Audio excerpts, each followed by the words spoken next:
Love can lift you up, but secrets can tear you down sometimes. All it takes is one glittering piece of jewelry to unravel a life. Welcome to the heartbreaking tale of a man who showered his mistress with luxuries, even as his pregnant wife sold her cherished heirlooms just to keep the lights on.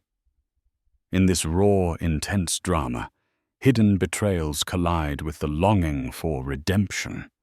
The characters are real, their emotions palpable, and the stakes couldn't be higher.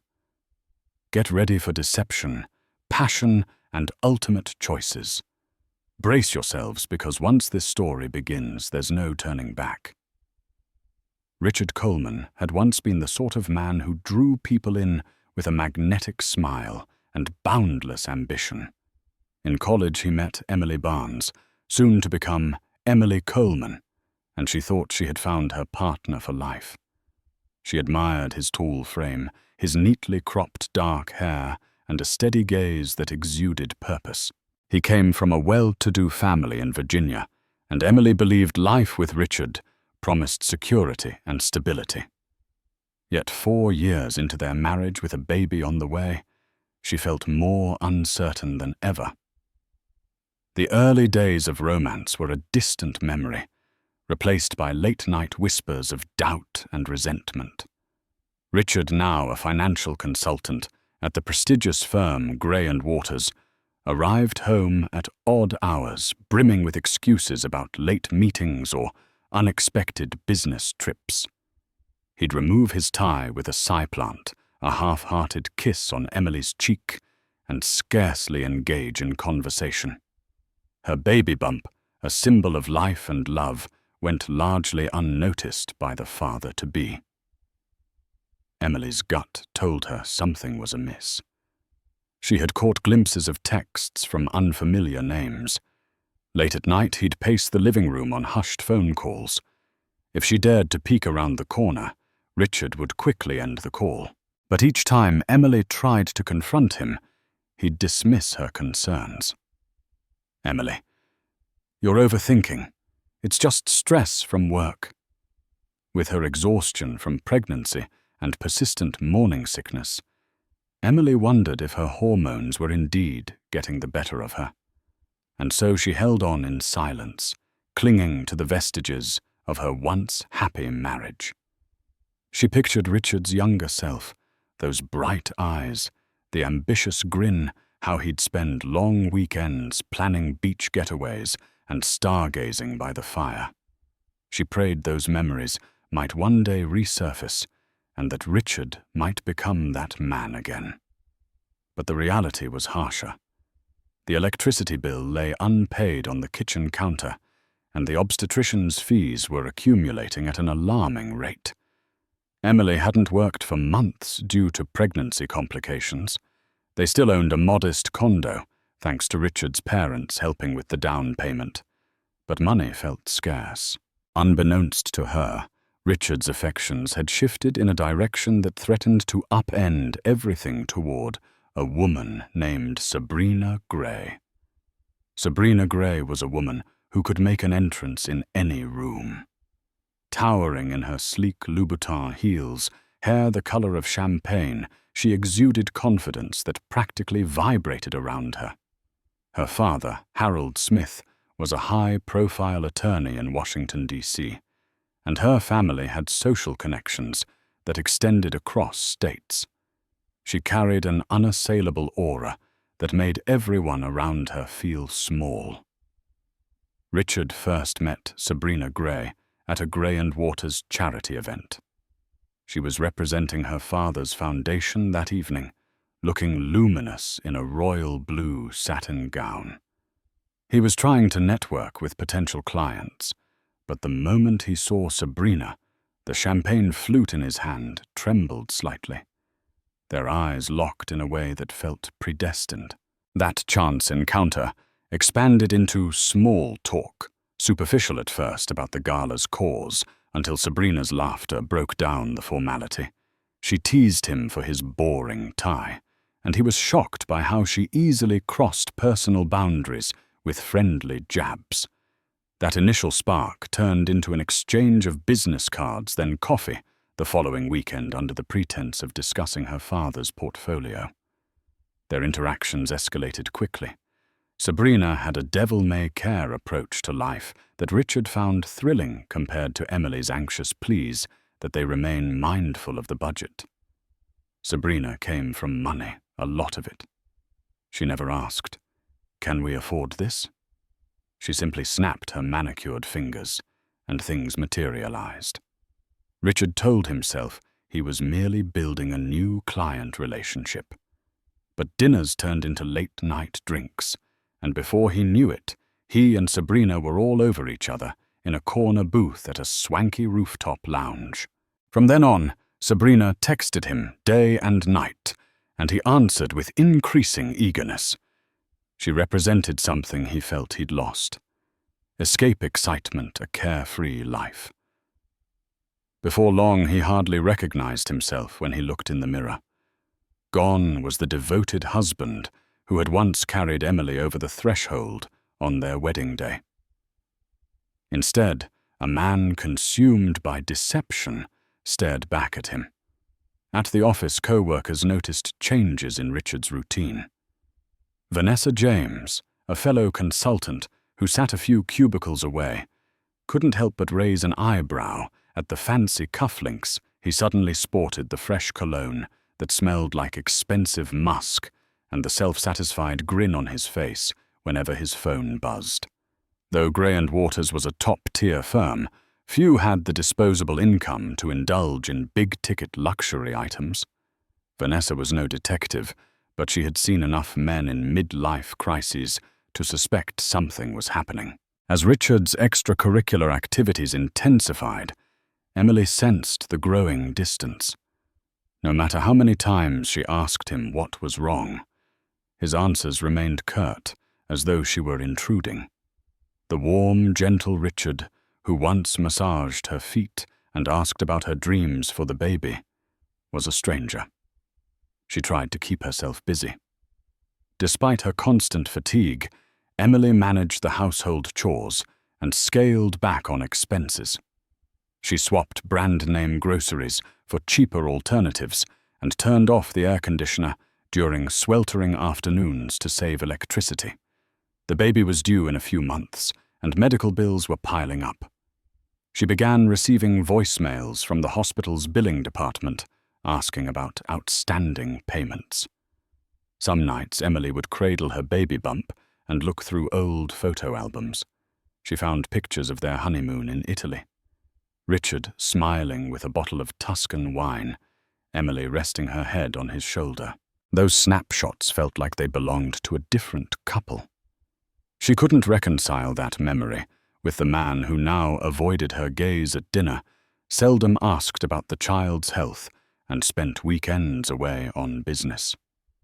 Desperate for answers, she confided in her close friend, Aria Brown, who had known Emily since middle school. Over cups of chamomile tea, Emily let the tears flow. Aria frowned, hugging Emily, and promising to keep an eye out. She never confronted Richard directly. Aria was more subtle, but she asked leading questions whenever they met at social gatherings.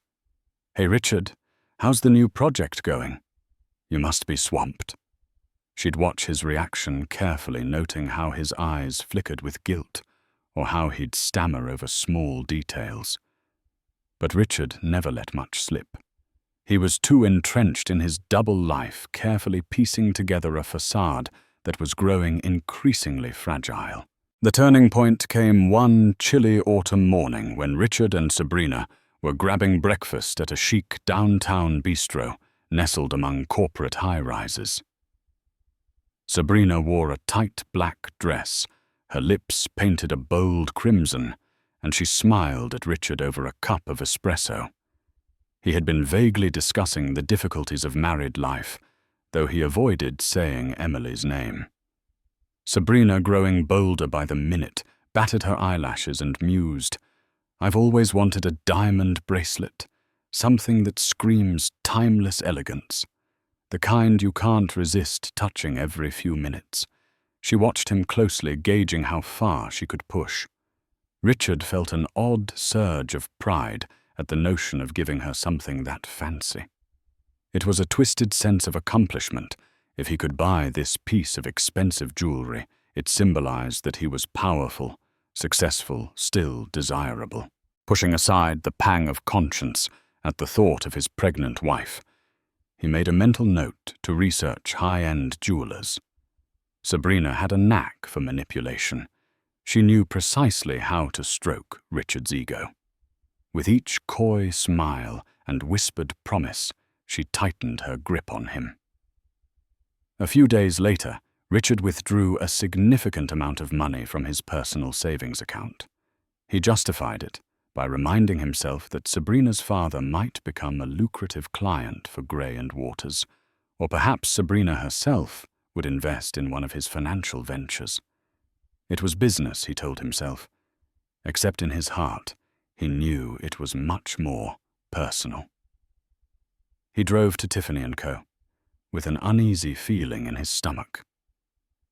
The store's glistening displays momentarily made him think about Emily, how she had always dreamed of owning a small diamond pendant, but never asked for one because of their budget constraints. Yet here he was about to drop thousands of dollars on a mistress. Despite the internal conflict, he pressed on, telling himself it was just a one-time indulgence. The bracelet was stunning rows of sparkling diamonds set in white gold. Its brilliance took his breath away, and he imagined the delight dancing across Sabrina's face when he presented it to her.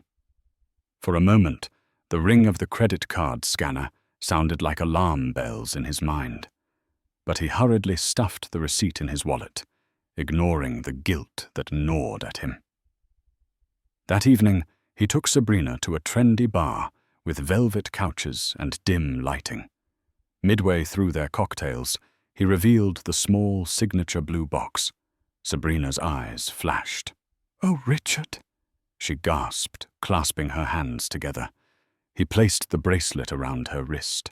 It shimmered under the overhead lights, every diamond a testament to betrayal. As they shared a passionate kiss in the dark corner of that bar, neither noticed Vanessa James at a table nearby. Vanessa had recognized her co-worker the instant she entered. Shock overwhelmed her as she watched Richard place a diamond bracelet on a woman who was definitely not his wife. She swallowed hard, unsure if she should confront them or walk away. Eventually, Vanessa slid out quietly, heart pounding with the knowledge she now possessed, while Sabrina flashed her new piece of jewelry to her circle of socialite friends. Emily's life was spiraling. She had just returned from yet another doctor's appointment, disheartened by the rising bills. The receptionist had politely asked if she planned to clear the outstanding balance soon, because the hospital was sending out final notices. The tension made Emily's chest tight. She glanced over at her modest collection of jewelry, a few items inherited from her grandmother, Cynthia Coleman, who had once been a nanny for a wealthy family. The sentimental value exceeded any monetary worth, but desperate times called for desperate measures. Emily realized she had no alternative. She couldn't keep living in the dark. Literally, she needed to keep the lights on, feed herself properly, for the baby's sake, and maintain basic health care. One Sunday evening, Emily quietly packed those heirlooms into a velvet box. Among them was a delicate pearl necklace passed down through 3 generations, a gold bracelet that had been her mother's wedding gift, and a sapphire ring Emily had worn on her 21st birthday. She drove to a reputable pawn shop on the less glamorous side of town, waves of nausea hitting her as she considered letting go of pieces filled with family memories. The pawn shop's interior smelled of dust and regret. Fluorescent lights buzzed overhead. A middle-aged man named Thomas Lee greeted Emily from behind a glass counter filled with gold necklaces, old watches and random trinkets. He examined her items, taking his time, as if the fate of the universe rested on his appraisal. Each second felt like a year to Emily.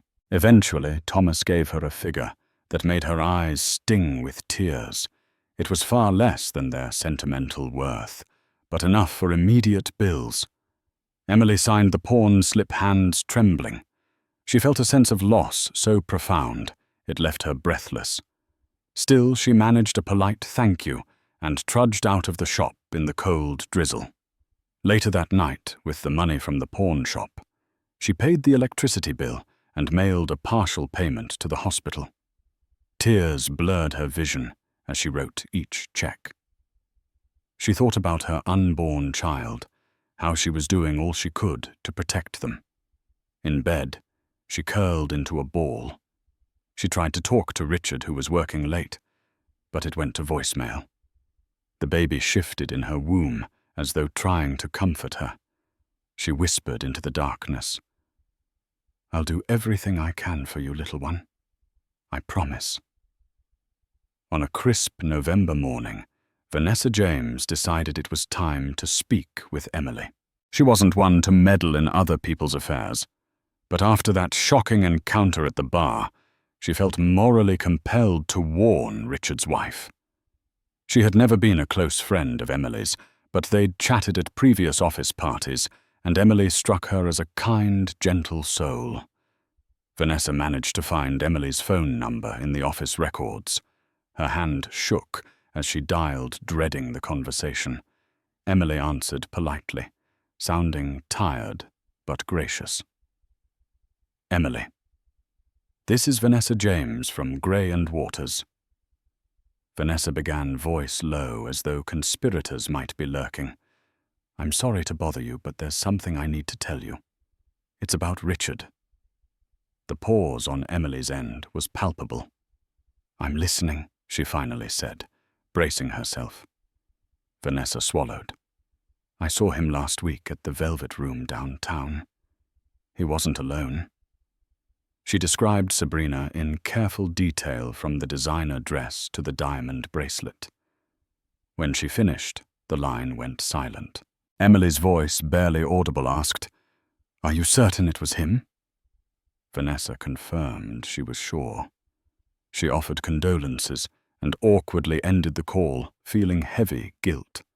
She had just torn open Emily's life with a few sentences. Emily pressed her phone against her chest, as though trying to crush the pain in her heart. All the suspicious moments, late nights, phone calls, unexplained charges came flooding back. She had been in denial, hoping she was simply paranoid. Now the puzzle was complete, and the picture was more devastating than she had imagined. Strangely, she felt relief in having certainty. At least she wasn't imagining things. However, the knowledge that Richard had spent a small fortune on a diamond bracelet for another woman, while Emily pawned her grandmother's pearls, left her seething with fury. Anger mixed with betrayal churned in her belly, intensifying her morning sickness. Later that evening, she confronted Richard the moment he walked in, still loosening his tie. "Who's Sabrina?" she demanded, voice trembling. Her eyes glistened with tears of rage. Richard froze, nearly dropping his briefcase. He was prepared to deny, deflect, or gaslight, but Emily's unwavering stare pinned him like a moth on a corkboard. In that split second, he realized the jig was up. He tried the usual lines. "She's just a client. It's for a big investment. You don't understand." But Emily's clenched fists and trembling chin told him she was beyond placation. "How could you do this to me, to our child?" she shouted, tears streaming down her cheeks. "I'm selling my jewelry to keep us afloat, and you're buying diamond bracelets for someone else." Richard flinched at the mention of her pawned jewelry. Shame battled with anger. "I never asked you to do that," he shot back, as though that excused his actions. He tried to spin it into a story about how Sabrina might become a major client, how this was a necessary gesture. But the words died on his tongue the moment he saw the heartbreak on Emily's face. She didn't scream after that. Her voice grew eerily calm. "Get out," she said. "Stay at a hotel, a friend's place, wherever you want. I don't want to see your face right now." Richard stared at the woman he had promised to love and protect. He opened his mouth to argue, but the weight of his guilt dragged him down. He grabbed a change of clothes and left, ignoring the echoes of his own footsteps in the hallway.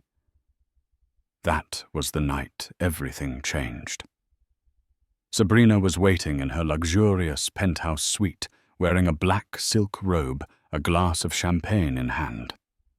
She heard the rumble of thunder outside and checked the time. Richard was late. She curled up on her Italian leather couch, the shimmering diamond bracelet on her wrist, catching the light from overhead chandeliers. When Richard finally staggered in, soaked from the rain, her eyes widened. "You look terrible," she remarked, her voice tinged with concern. She offered him a towel and a drink, but he stood there silently dripping water on her marble floor. "She knows Sabrina," he muttered. "Emily knows everything." Sabrina felt a jolt of adrenaline. She had half expected this day to come, but it unnerved her nonetheless. "So what does that mean?" "For us?" she asked. The ooze tasted foreign on her tongue, as if she were testing its significance. Richard sank onto the couch, burying his face in his hands. He mumbled something about being kicked out, about Emily's hurt and anger. Sabrina felt a twinge of guilt, but also a surge of triumph. In her mind, if Emily was out of the picture, that gave Sabrina an open path to Richard's undivided attention. She tried to comfort him, stroking his hair and whispering that it would be all right. Yet as the night wore on, Sabrina found herself questioning the extent of her own feelings. She enjoyed the chase, the glamorous gifts, the excitement of sneaking around. But was she truly prepared to become the official partner of a married man with a baby on the way? The diamond bracelet sparkled ominously, as though reminding her of the cost of their affair. Meanwhile, Richard was trapped in a swirl of regret and fear. He recognized his mistakes, but felt powerless to correct them. His once invincible arrogance had crumbled, and he could only cling to the illusions Sabrina offered. That night, she ordered takeout and poured them both champagne. They ate in heavy silence, each lost in a labyrinth of doubts and desires. In the aftermath of Richard's expulsion, Emily found solace in the unwavering support of friends and family. Her older sister, Miranda Wilson, arrived the next morning. She hugged Emily and insisted on staying for as long as needed. Miranda was a no-nonsense woman, a high school teacher who believed in confronting issues head-on. Together they set out to put Emily's life back in order. Miranda helped with the housework, accompanied her to doctor appointments, and offered moral support. She encouraged Emily to find a lawyer. "I know it's painful to think about," Miranda said gently, "but you have to protect yourself and the baby." Emily consulted Jason Thompson, a reputable family attorney recommended by a mutual friend. She told him the entire saga, how Richard's affair had come to light, and how she had pawned her precious heirlooms to pay the bills. Jason listened intently, jotting down notes. His clean-shaven face grew grim as he realized the lengths of Richard's betrayal. "Emily, you have options," he explained. "We can file for a legal separation, start discussing financial support, and look into spousal maintenance. You shouldn't have to struggle alone, especially not when you're pregnant." His words offered a glimmer of hope amid the despair. Emily left the law office feeling slightly emboldened. She had spent so many months on the defensive, fearful of confronting Richard. But now she realized she wasn't alone. She had a growing baby who needed her, a sister who stood by her side, and a close-knit group of friends who would stand up for her whenever she stumbled. A week of living in hotels took its toll on Richard. Between the business stress and personal turmoil, he found it impossible to focus. Clients complained he was missing deadlines, and his boss at Gray & Waters took him aside, warning him that his performance had dropped. He tried to make amends with Emily through tearful phone calls. But she refused to speak to him, insisting he communicate only through her lawyer. He left voicemails that swung between sorrowful pleas. "We can work this out," and desperate. Anger. "You can't keep me away from my own child." None produced the result he wanted. Emily remained resolute. Sabrina initially welcomed his presence in her penthouse, but she grew uneasy with his sudden emotional dependence. She enjoyed the thrill when it was clandestine. Now, with the affair in the open, she found herself playing nursemaid to his collapsing psyche. The romance that once felt exciting turned suffocating. Late-night arguments sprang up, fueled by guilt and uncertainty. Sabrina recognized the stark difference between being an illicit lover and a potential wife to a man with serious responsibilities. Finally, one evening, Sabrina sat him down and spoke frankly. "Richard, maybe you need to sort out your marriage or finalize things before you move on with me. I can't handle this emotional war zone." She fiddled with the diamond bracelet, twisting it around her wrist. For the first time, that glittering piece of jewelry felt like a chain rather than a prize. Richard stared at her, his eyes tinged with red from lack of sleep and too much whiskey. A cold realization sank in. Even Sabrina was telling him to handle the wreck he had created. He had nowhere else to run, no illusions left to cling to. He had destroyed the trust of the only woman who had truly loved him unconditionally. And for what? Some fleeting fantasy that was already losing its luster. Richard finally mustered the courage to meet Emily on her terms in Jason Thompson's office. Emily arrived wearing a simple grey dress that did little to hide her baby bump. Her once soft, caring eyes now held a steely resolve. He tried to speak to her directly, but she avoided his gaze, gesturing at Jason to handle the conversation.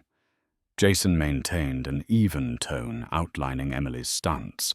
She wanted a legal separation, financial support during the pregnancy, and contributions toward medical costs. She also wanted the condo in her name if they proceeded to divorce. Richard's voice cracked when he responded, "I'll provide for my child. I'll pay for everything. I need a chance to make this right." Emily's jaw tightened, and tears glistened at the corners of her eyes. "You can't buy your way out of this," she said softly. "This isn't just about money. You broke me. You broke us." The words struck him like a hammer. He had always defined success by numbers and deals. But Emily made it clear that trust and love were priceless. He signed the temporary separation agreement and left, shoulders hunched. Outside the office, he saw Emily waiting for a taxi. Her posture was rigid, her knuckles white around her purse.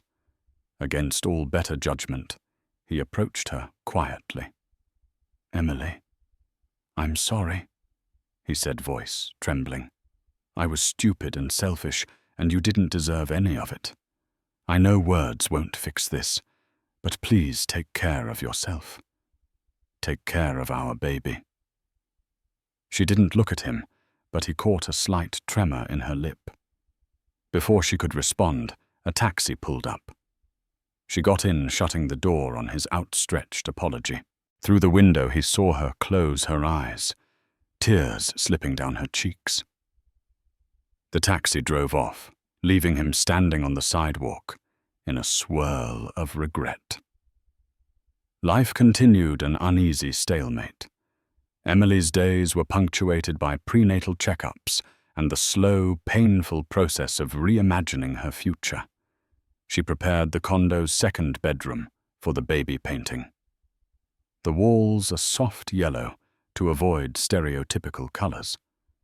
Miranda helped pick out a crib from a yard sale, and they restored it to its former glory with a fresh coat of paint. Each small project gave Emily a sense of purpose. Meanwhile, Sabrina felt a growing urge to put distance between herself and the chaos. She took a 2-week trip to Europe, citing business obligations with her father's foundation. In truth, she needed to escape the tension swirling around Richard. She found herself browsing London's luxury boutiques, alone, diamond bracelet shoved into her suitcase. Without the affair's thrill, it seemed to have lost its appeal. Back in the States, Richard's mental anguish turned into a quest for redemption. He rarely slept. His bank statements haunted him, one-line item screaming at him from the page, Tiffany & Coleman. XXX. Even his credit card company flagged the extravagant purchase, calling to verify the suspicious transaction. It symbolized the epicenter of his betrayal, an object that had cost him more than money. Determined to salvage a shred of dignity, he threw himself into therapy sessions with a counselor named Dr. Miranda Wilson, no relation to Emily's sister. The irony of the shared name was not lost on him, but Dr. Wilson's approach was strictly professional. She forced him to confront the roots of his discontent, his constant need for external validation, his fear of domesticity, and the emotional void he tried to fill with Sabrina. These sessions were brutal, but eye-opening. Meanwhile, Emily's neighbors, an older couple named Evelyn and Mark Carter, offered kindness in unexpected ways. They brought over meals and groceries, suspecting Emily was struggling. She tried to refuse, but Evelyn insisted. "Consider it our gift to the baby," she said, patting Emily's hand with grandmotherly warmth. Sporadic texts from Richard landed on Emily's phone. Apologies, updates about money deposited into their joint account, and occasional pleas to hear how the baby was doing. Emily felt torn between anger and a lingering love for the father of her child. But each time she considered responding, she remembered the diamond bracelet. She remembered the tears shed in the pawn shop. It hardened her resolve to move forward without him. One evening, Emily sat at the kitchen table finalizing the budget. She'd received a small check from Richard as part of their separation agreement, but it barely covered half the hospital fees. She needed to figure out how to manage the next few months until her maternity leave transitioned into some form of paid leave, though she had minimal coverage from her previous job. Suddenly her phone buzzed. A text from Sabrina Gray. Emily froze, blood draining from her face. She had never communicated with Sabrina directly yet. There it was. Sabrina. "I know we've never spoken, but you should know that Richard wants to reconcile. I don't want to stand in your way. Let's talk if you want." Emily's fingers trembled over the phone screen. The audacity of the woman who had upended her marriage offering a polite conversation felt like a sick joke. She tossed her phone aside, not trusting herself to respond in a civil manner. Days later, a flower delivery arrived. Emily opened the door to find a nervous courier holding a massive bouquet of roses, lilies, and orchids. The attached note read, "I'm so sorry for everything. Richard." Emily stared at the flowers, tears gathering in her eyes. She remembered how once, early in their relationship, Richard had brought her daisies after their first fight, proclaiming they symbolized new beginnings. Now these flowers felt like a bandage on a bullet wound, beautiful but woefully inadequate. She gave the bouquet to Miranda, who placed it in a vase. But Emily couldn't stand to look at them. Every rose, every lily reminded her of the betrayal. She hurried to her bedroom, locked the door, and cried into her pillow until she fell asleep. The contractions came earlier than expected, sharp, insistent, and undeniable. It was a grey, chilly afternoon when Emily clutched the edge of the kitchen counter, her breath catching as another wave of pain rolled through her. Miranda rushed to her side, eyes wide but steady. "It's time," she whispered. They moved fast. Bags were already packed. The car was warm, and before Emily knew it, they were racing through the city streets toward the hospital, the skyline a blur behind the glass. Inside the maternity ward, nurses ushered her into a delivery room with practiced urgency. Her doctor arrived within minutes, checking vitals, calming her between contractions. Emily gritted her teeth and focused on the ceiling tiles above, trying to hold herself together through each scream and push. Her body was working harder than it ever had, and she felt every second of it. Somewhere between one contraction and the next, Miranda texted Richard. She hadn't wanted to at first, but he had a right to be there. A father should at least be present for his child's arrival, no matter the damage done. Richard arrived an hour later. Breathless hair tousled his eyes, frantic. He hovered outside the delivery room, unsure if he'd be allowed in until Miranda stepped out and gave him a single nod. Emily hadn't protested. In that moment, pain overrode pride. When he entered, Emily didn't speak to him. She didn't have the strength. She was deep in labor now, sweat glistening on her forehead, her hands clutching the bedrail like it was her lifeline. Richard moved quietly to her side and took her hand. She didn't pull away. In that moment, it wasn't about them. It was about survival, and about bringing a new life safely into the world. Hours passed in a whirlwind of commands, deep breaths and tears. Then finally a cry, thin, high, and perfect, cut through the air. The room fell still for a heartbeat as the doctor lifted the baby up, announcing, "It's a girl." They placed the baby on Emily's chest. She looked down, tears streaming from the corners of her eyes, as she whispered, "Grace." Richard stood at her side, wordless. His eyes filled as he stared at the daughter he hadn't yet earned the right to know. He placed one trembling hand on Grace's head, and Emily didn't stop him. For a brief moment, the past receded. All the betrayal, the pain, the shattered promises, it melted into the background. Here was their child, a new beginning wrapped in a pink blanket, blinking up at the fluorescent lights with wonder. Emily didn't speak again until the nurse took Grace for measurements. Then, with a quiet voice that carried a world of hurt, she said to Richard, "You can hold her, but don't think that changes anything." He nodded. He understood. The hospital room had quieted, but Emily's mind hadn't. She sat by the window, Grace asleep in the bassinet, beside her the afternoon light falling across the floor in broken patches. Just days ago, she had brought new life into the world, a baby girl with eyes like hers and Richard's dark hair. Her name was Grace. Emily had chosen it because she wanted her daughter's life to be filled with what her own had lacked recently: dignity, strength, and peace. Richard came each day, but he stayed at a respectful distance. He brought baby clothes, soft blankets, and offers to cover the hospital bills, which Emily accepted without thanks. She no longer owed him emotional access. Not after everything. They spoke in hushed voices when they did speak. Conversations were brief, strained, like two people navigating a minefield.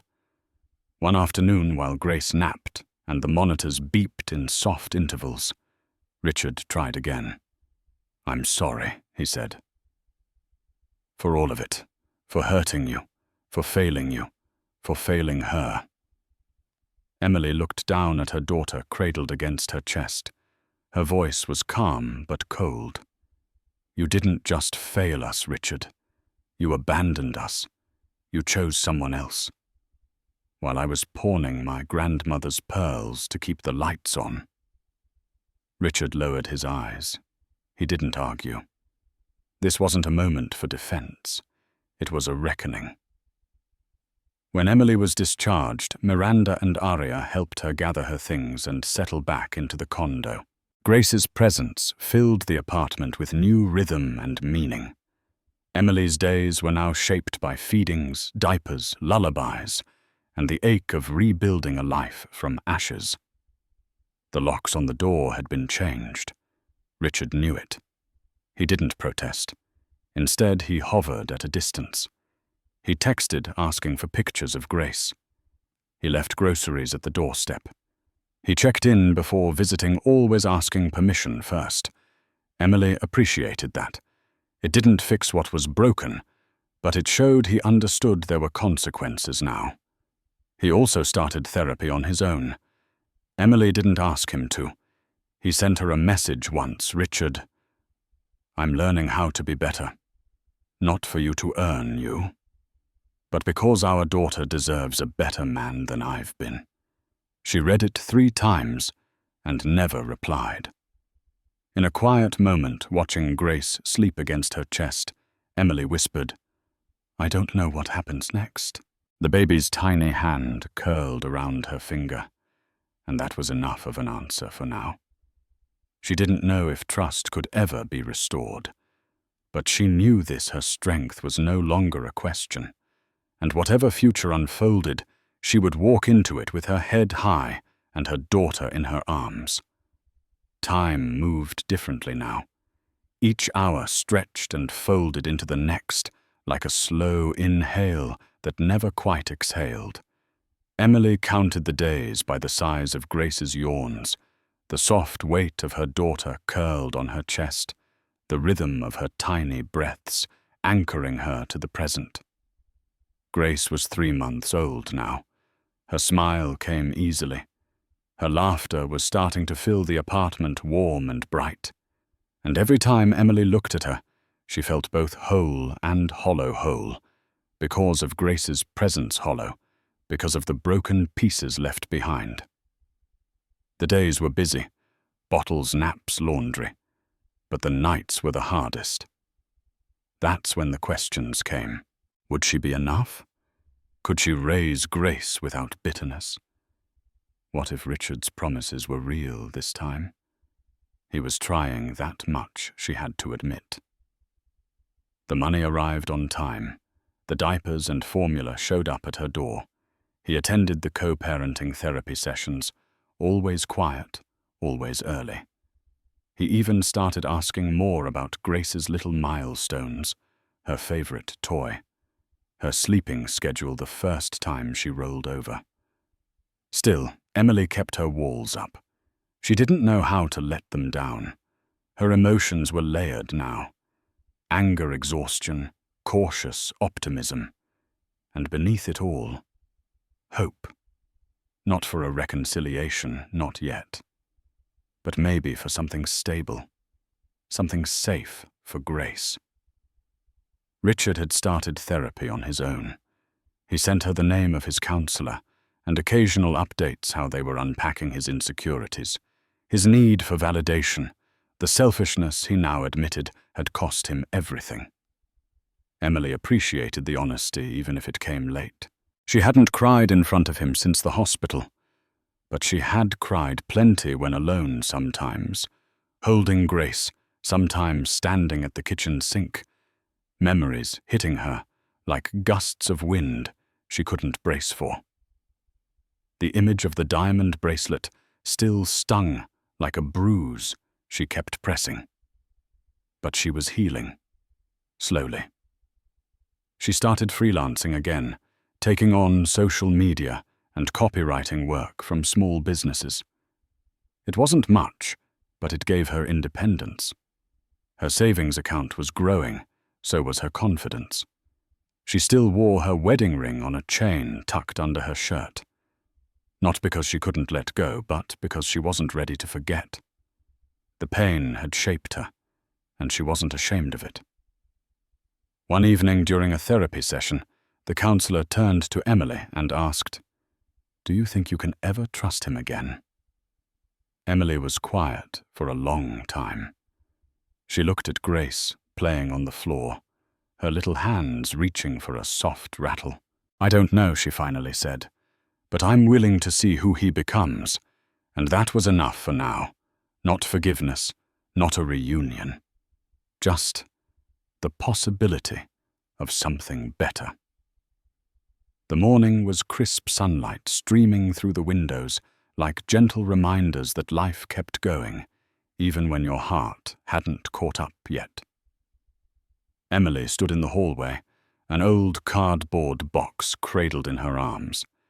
She had been reorganizing the closet, trying to make space for Grace's growing collection of baby items, when she stumbled across it, forgotten beneath winter coats and unused luggage.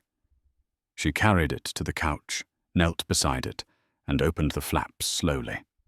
Inside lay a relic of a different time. A weathered Polaroid album she hadn't seen in years.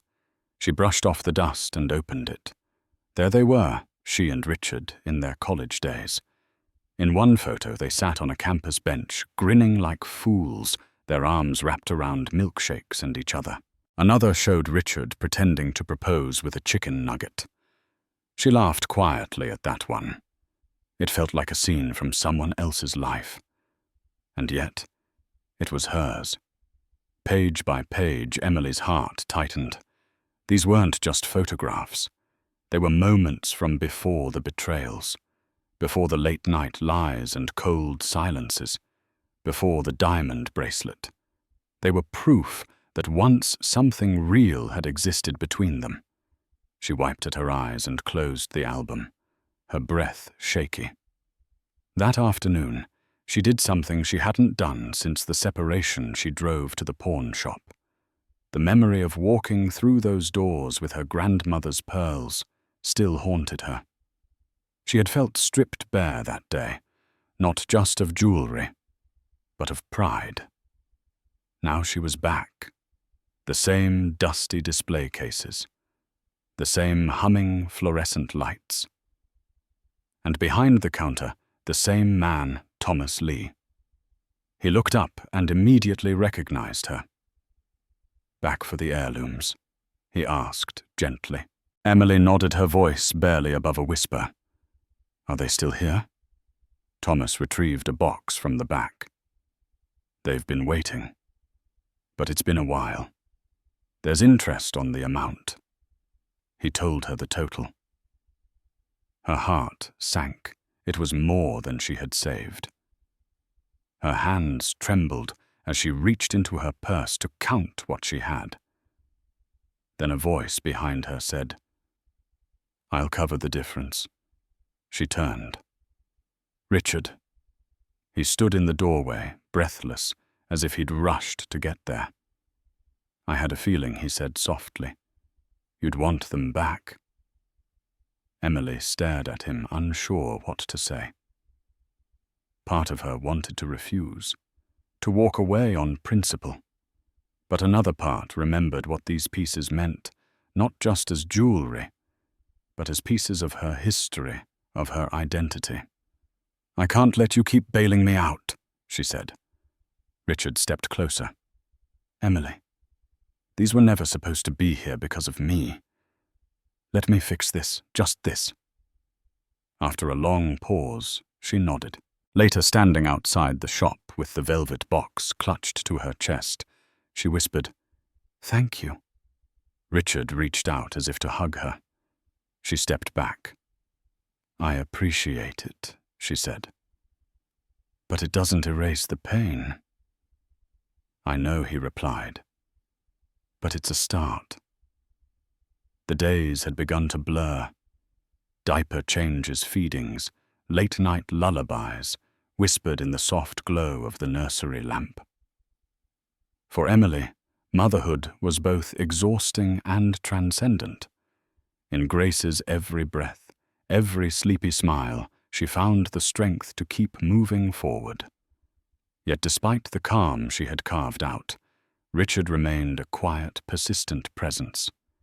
His texts were never intrusive.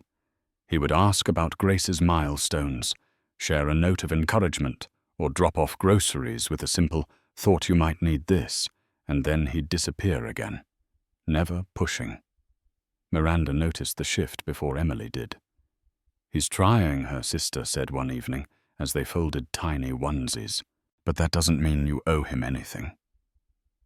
I know Emily replied, "But part of me wants to believe people can change."